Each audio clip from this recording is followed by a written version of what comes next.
नमस्कार प्रेक्षकांनो, ठरलं तर मग या मालिकेच्या आजच्या भागामध्ये काय घडलं हे आपण पाहूयात. पूर्ण आजी आणि घरातले सगळेच प्रियावरती खूप चिडलेले असतात. अश्विन तर रागारागाच न जेवता तिथून निघून जातो. आता पूर्ण आजी म्हणते, अण्णाचा अपमान करायची आपली संस्कृती नाहीये आणि आता तुला सांगून सांगून काही फायदाही नाहीये. सगळेजण तिलाच बोलत असतात. आता ही मात्र काय कारण द्यावं असा विचार करत असते. तेव्हा सायली म्हणते, विचारही करू नकोस, कारण आम्हाला तुझ्याकडून कुठल्याही एक्सप्लेनेशनची अपेक्षाच नाहीये. पण याची शिक्षा तुला नक्की मिळणार. आजपासून तुझ्यासाठी नवीन नियम. आमच्या सगळ्यांचं जेवण झाल्यानंतर, अगदी विमलताईंचं जेवण झाल्यानंतर तू जेवायचं आहे. तुझ्या उपासमारीची आजपासून सुरुवात झालेली आहे आणि हीच तुझी शिक्षा आहे. आता सगळेजण तिथून रागात निघून जातात.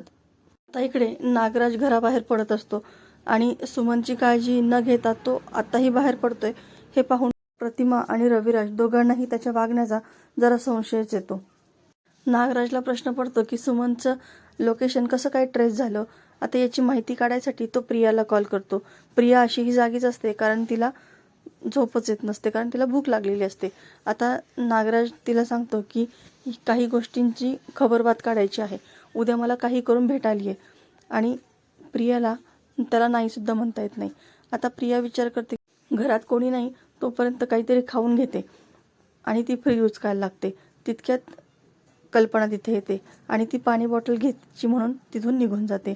आता या दोघी जणी जेव्हा फिरून येतात त्यावेळेस नाश्ता करायचा विचार चालू असतो. त्याच वेळेस त्या किचनमध्ये प्रियाला पाहतात. अगदी साडी वगैरे घालून, अगदी मेकअपमध्ये ती किचनमध्ये काम करत असते. हे पाहून सगळ्यांनाच खूप आश्चर्य वाटतं. प्रिया सगळ्यांसाठी नाश्ता करणार आहे म्हटल्यानंतर अर्जुन लगेच म्हणतो की मी तर काही आता जेवायलाच नको, म्हणजे सगळे आज उपाशी मरणार.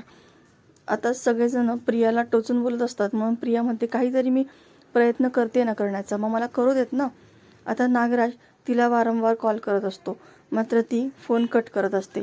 आता सायली मुद्दाम तिला काहीतरी करायचं आहे ना, म्हणून मग तू स्वयंपाक दुपारचा तूच कर असं तिला ती सांगत असते. आता नागराज काय करतो, महिपतच्या घराबाहेर जातो आणि सुमनचा मोबाईल थोड्या वेळापुरता स्विच ऑन करतो आणि लगेच स्विच ऑफ करतो.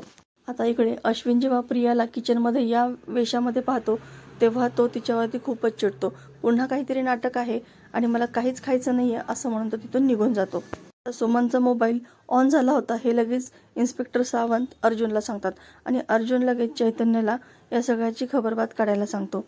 तर प्रेक्षकांनो, येणाऱ्या भागामध्ये आपल्याला पाहायला मिळणार आहे की अर्जुन आणि चैतन्य महिपतच्या घराची लिगली तपासणी करण्यासाठी अर्ज करतात आणि त्यांचा तो अर्ज मान्य होतो.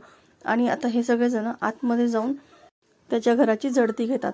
तर प्रेक्षकांनो, आता या झडतीमध्ये त्यांना नवीन कोणते पुरावे मिळतील हे सगळं पाहणं अतिशय रंजक ठरणार आहे. अशाच मालिकेच्या नवनवीन व्हिडिओ अपडेटसाठी चॅनलला सबस्क्राईब करा. नोटिफिकेशनसाठी बेल आयकॉन अवश्य दाबा. व्हिडिओ पाहिल्याबद्दल धन्यवाद.